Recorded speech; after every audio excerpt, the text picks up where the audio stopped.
বিশ্বকাপের যাত্রাটা আটলান্টায় শেষ হতে পারত আর্জেন্টিনার, কিন্তু সেটা হয়নি লিওনেল মেসি ও এনজো ফার্নান্দেজদের অবিশ্বাস্য কামব্যাকের কারণে।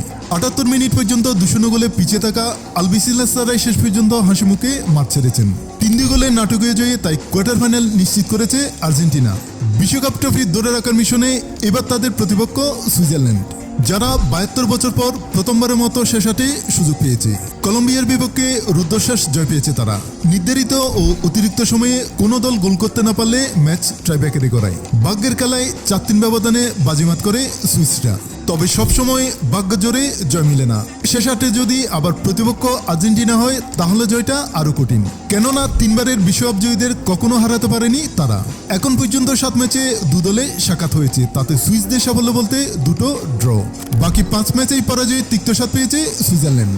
১৯৯০ ও ২০০৭ সালে টানা ২ দেখায় ড্র করেছে সুইজারল্যান্ড। ২ ম্যাচের ফল ছিল সমান সমান ১-১। বিপরীতে ৫ হারে ২টি ছিল বিশ্বকাপে। তাদের প্রথম সাক্ষাৎ হয় ফিফার টুর্নামেন্টেই। ১৯৬৬ বিশ্বকাপে প্রথম দেখায় ২-০ ব্যবধানে জয় পায় আর্জেন্টিনা। সর্বশেষ ১-০ গোলে জয়টিও পায় ২০১৪ বিশ্বকাপে। অতীত পরিসংখ্যান তাই লিওনেল মেসিদের পক্ষেই কথা বলছে। তবে সময়টা ভালো কাটছে না আলবিসেলেস্তাদেরও, কেননা নকআউটের ২টি ম্যাচে হারতে হারতে জয় পেয়েছে তারা।